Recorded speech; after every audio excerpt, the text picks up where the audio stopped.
Haryana police. Om Prakash उर्फ Pasha Haryana police के most wanted अपराधियों की सूची में शामिल इस शख्स की पिछले 30 साल से तलाश की जा रही थी। इस बीच वो हरियाणा के पड़ोसी राज्य उत्तर प्रदेश में छिपे रहे। यहाँ इस शख्स ने नए दस्तावेजों के साथ नई जिंदगी शुरू की, एक स्थानीय महिला से शादी की और उसके साथ अपने 3 बच्चों को बड़ा किया। कुछ ही दिन पहले पुलिस ने उन्हें गाजियाबाद की एक झुग्गी बस्ती से गिरफ्तार कर लिया। पुलिस के मुताबिक गिरफ्तारी से पहले 65 साल के ओम प्रकाश कई पेशे अपना चुके थे। वो ट्रक ड्राइवरी और भगवती जागरणों में भजन गाने से लेकर कम बजट वाली 28 फिल्मों में अभिनय कर चुके थे। ओम प्रकाश अब हिरासत में हैं। अपने खिलाफ लगे तमाम आरोपों पर उन्होंने कोई जवाब नहीं दिया है। ओम प्रकाश को गिरफ्तार करने वाली टीम में शामिल हरियाणा स्पेशल टास्क फोर्स के सब इंस्पेक्टर विवेक कुमार कहते हैं कि ओम प्रकाश 1992 में की गई एक हत्या के लिए अपने एक कथित साथी को दोषी ठहराते हैं। ओम प्रकाश का घर हरबंस नगर स्लम में है। उनकी पत्नी का नाम राजकुमारी है। ओम प्रकाश और राजकुमारी की शादी 25 साल पहले हुई थी। राजकुमारी कहती हैं कि उन्हें ओम प्रकाश के कथित आपराधिक अतीत के बारे में कुछ भी नहीं पता था। ओम प्रकाश हरियाणा के पानीपत जिले के नरैना गांव के रहने वाले हैं।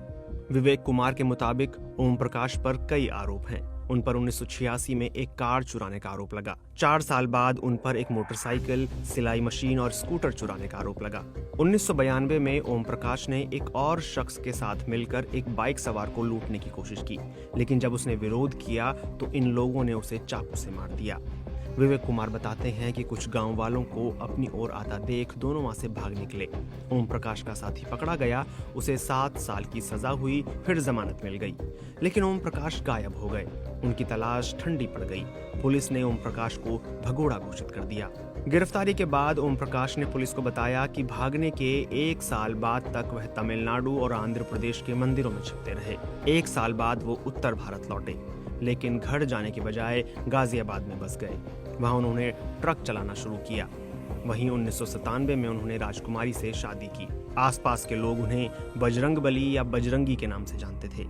1990 के दशक में उन्होंने वीसीआर कैसेट बेचने और रिकॉर्डिंग की दुकान खोल ली। 2007 में ओम प्रकाश ने छोटे बजट की स्थानीय हिंदी फिल्मों में छोटे छोटे रोल करने शुरू किए। इन फिल्मों में वो कभी मुखिया, कभी सरपंच तो कभी पुलिस कांस्टेबल के रूप में दिखाई दिए। विवेक कुमार बताते हैं कि ओम प्रकाश ने नए दस्तावेज और आधार कार्ड भी बनवा लिया था, लेकिन एक बड़ी गलती कर दी। उनके सभी दस्तावेजों में उनके पिता का नाम एक ही था। यही गलती उन्हें भारी पड़ी। पुलिस इस बात से सहमत है कि ओम प्रकाश के परिवार या पड़ोसियों को उनके आपराधिक अतीत के बारे में मालूम नहीं था।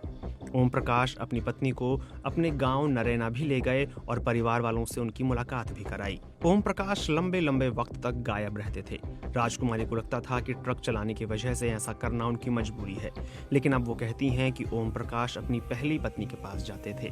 इसके बाद पति पत्नी के रिश्ते और खराब होते गए, झगड़े होते रहे। 2007 में ओम प्रकाश फिर गायब हो गए। साल 2020 में हरियाणा ने एक स्पेशल टास्क फोर्स का गठन किया। इस टीम ने ओम प्रकाश को मोस्ट वांटेड की कैटेगरी में रखा और उन पर 25,000 रुपए का इनाम घोषित कर दिया।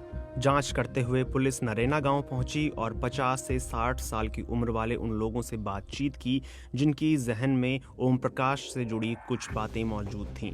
वहां से पुलिस को ओम प्रकाश के बारे में पहला सुराग मिला। पुलिस को पता चला कि वह 2 दशक पहले अपने गांव आए थे और हो सकता है कि इस समय वो उत्तर प्रदेश में कहीं रह रहे हों। पुलिस ने 1 हफ्ते तक उस इलाके में छानबीन की और ओम प्रकाश के घर को पहचान लिया। पुलिस को इसमें दिक्कत हुई क्योंकि उनके पास ओम प्रकाश का 30 साल पुराना फोटो था। अब वो उससे बिल्कुल अलग दिखते थे। पुलिस को अब साबित करना होगा कि उन्होंने उसी अपराधी को पकड़ा है जिसकी तलाश की जा रही थी। क्योंकि अपराध को हुए दशकों बीत चुके हैं, इसलिए ठोस गवाह भी खोजने होंगे।